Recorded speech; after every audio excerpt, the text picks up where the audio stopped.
What's up everyone, this is your teacher friend Sanjay and today we are going to understand principle of reversibility of light. To explain this, let me give you a simple analogy. I will take the case of a person. He is trying to go to his office.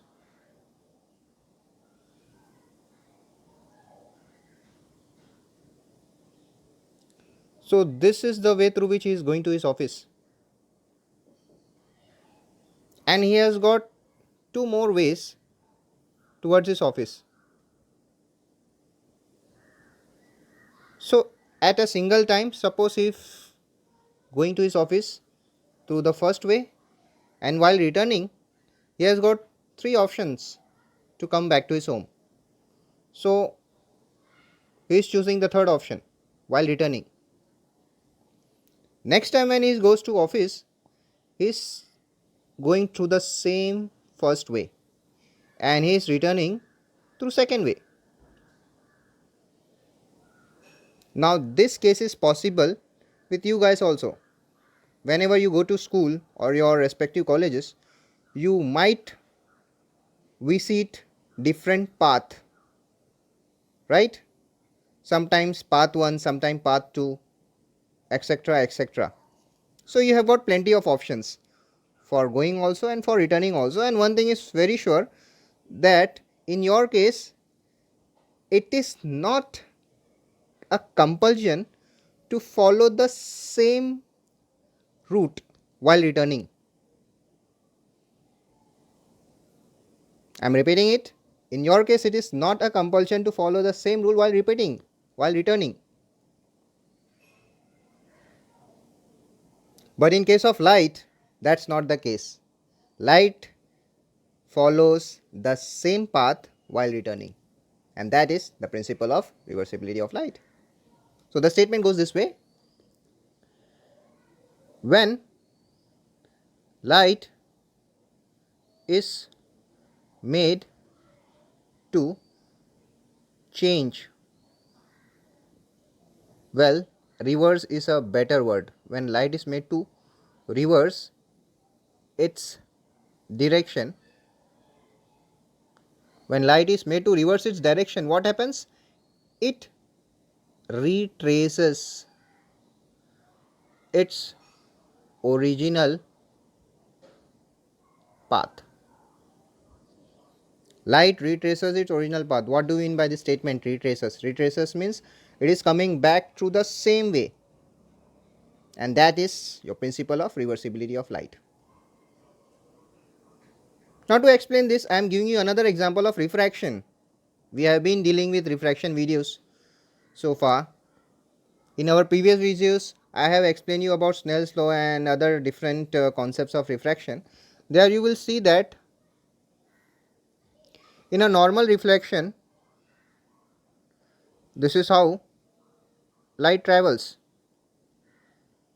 Suppose if this is medium 1, so here this is your angle of incidence and this is medium 2, here is your angle of refraction R. Okay. Now what happens? I am asking light to reverse its direction. So in this case, as you can see, this is the path light will choose to move back, the same path through here and through here. So in this case, R itself is the angle of incidence and I itself is the angle of refraction. I am talking about the return journey. Okay. So for the first journey, refractive index of medium 2 with respect to medium 1 is sin I upon sin R. Alright. And for the return journey, light is moving from second medium to first medium, so it will be medium 1 with respect to medium 2, and that is, now for the return journey, R is the angle of incidence, so sin R. Why? R is the angle of incidence upon sine of angle of refraction, which is I for the return journey. I'm repeating it again and again.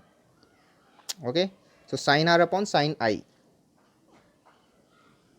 Therefore, refractive index of 2 with respect to 1 multiplied with 1 with respect to 2. I'm just trying to multiply both the equations.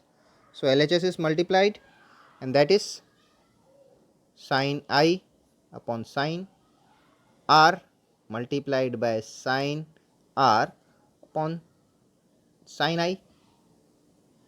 Yes, and I can see cancellation. All are getting cancelled. Therefore, refractive index of 2 with respect to 1 into 1 with respect to 2 is simply 1. All are getting cancelled to give you 1, and that allows me to write refractive index of 2 with respect to 1 is 1 upon, now this term will go to the denominator, refractive index of 1 with respect to 2. So this is nothing but a consequence of reversibility of light.